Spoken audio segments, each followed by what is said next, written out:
Good morning all of you. आज नई energy और नई टॉपिक के साथ मिलते हैं, जिस टॉपिक का नाम है बच्चों लेंस। लेंस क्या है?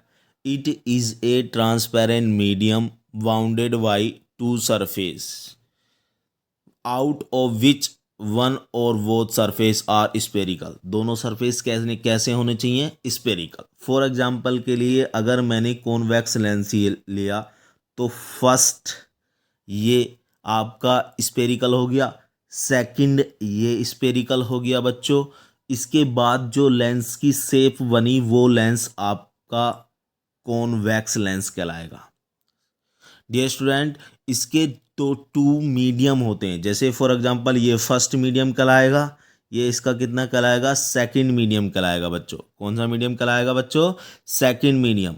अब दोनों मीडियम कैसे होते हैं? Spherical. These are of two types. ये कितने टाइप्स का होता है भाई? टू टाइप्स का होता है। पहला कौन सा टाइप्स है? आपका कॉन्वेक्स लेंस। कौन सा लेंस है बच्चों? Convex lens. और दूसरा कौन सा है? Concave lens. कौन सा लेंस है बच्चों? Concave lens. अच्छा, कॉन्वेक्स लेंस को अगर एग्जामिनेशन की निगाह से देखें तो इसमें इसको कन्वर्जिंग लेंस भी बोलते हैं। ये आपका न्यूमेरिकल में बहुत आता है, क्यों? Converging lens. अच्छा, कॉनकेव की बात करें तो ये आपका हो जाता है डाइवर्जिंग लेंस। अच्छा, इसकी बात करें तो इसकी जो शेप होती है कॉन्वेक्स लेंस की वो इस तरीके से होती है बच्चों। बीच में सेंटर में थिकर होता है, ये थिकर है। और इसके जो एंड पॉइंट्स जो होते हैं वो कौन सा होता है? थिनर होता है। इस टाइप्स की जो शेप होती है वो क्या शेप कहलाती है? आपकी कॉन्वेक्स लेंस या कन्वर्जिंग लेंस। अंडरस्टैंड बच्चों? अच्छा, उसके बाद जो लेंस होता है उसको बोलते हैं हम कॉनकेव लेंस। कौन सा लेंस बोलते हैं बच्चों? Concave lens. अच्छा, कॉनकेव लेंस की जो शेप होती है वो इस टाइप की होती है। मतलब सेंटर में जो होगा बच्चों वो होगा इसका थिनर, और एंड पॉइंट्स जो होंगे वो कैसे होंगे? थिकर।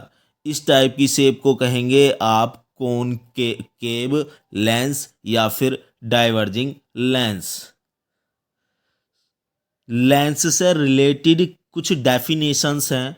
डेफिनेशन जिसे हम फर्स्ट डेफिनेशन की बात करेंगे वो कहलाएगी आपकी ऑप्टिकल सेंटर। भाई क्या कहाँ होता है ऑप्टिकल सेंटर? फॉर एग्जांपल के तौर पे मैंने कौन सा लेंस लिया है? ये अभी मैंने लेंस के अबाउट्स के बारे में बताया था। फॉर एग्जांपल के तौर पर मैंने कौन सा लेंस ले लिया?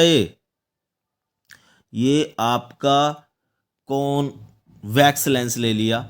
और इसके सेंटर में अगर कोई लाइन पास होकर जाती है, when the light ray passing through the center, उस सेंट after reflection no change path. मतलब रिफ्लेक्शन के बाद वो कोई अपना पाथ चेंज नहीं करती, सीधी चली जाती है। A passing through the centre no change path. अब इस टाइप के पॉइंट को क्या कहेंगे? Optical centre. क्या कहेंगे बच्चों? Optical centre. दूसरी अगर डेफिनेशन की बात करें तो क्या आएगी? Centre of curvature. कौन सी डेफिनेशन आ जाएगी बच्चों? Centre of curvature. देखो, अगर हम लेंस की बात करें, जैसे ये हम एक ही लेंस ले रहे हैं अभी फिलहाल के लिए। कौन सा है? कौन सा लेंस है ये सेंटर ऑफ कर्वेचर की बात करें, ये कौन सा लेंस है बच्चों? ये आपका कॉन्वेक्स लेंस है। अगर इसकी सेंटर कर्वेचर की बात करेंगे, ये आपकी प्रिंसिपल एक्सिस हो गई या प्रिंसिपल लाइन हो गई। अब इसमें दो ही सेंटर ऑफ कर्वेचर होंगे, ऐसे इमेजनरी। बिकॉज दो ही क्यों होते हैं? C1 C2 मानते हैं या फिर 2F1 2F2 इसको सेंटर ऑफ कर्वेचर मानेंगे? ये दो ही क्यों होते हैं? बिकॉज ये रिप्रेजेंट कराता है टू स्पेरिकल।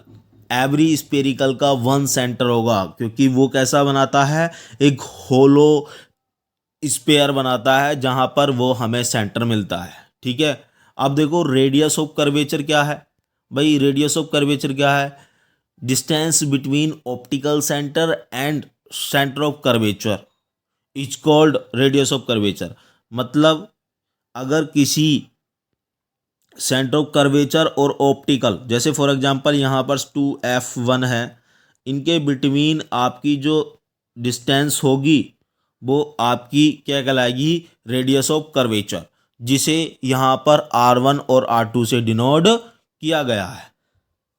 अब देखो अगली डेफिनेशन शुरू में ही मैंने बताया था, प्रिंसिपल एक्सिस की आ गई। क्या है प्रिंसिपल एक्सिस? देखो the imaginary line joining two centre, मतलब देखो जैसे फॉर एग्जांपल एक ही लेंस ले रहे हैं भाई, एक इमेजनरी लाइन जो दो सेंटर को क्या करे, ज्वाइन करे, C1 और कितना C2, इस इमेजनरी लाइन को क्या बोलेंगे हम, प्रिंसिपल एक्सिस, जो पास होकर जाती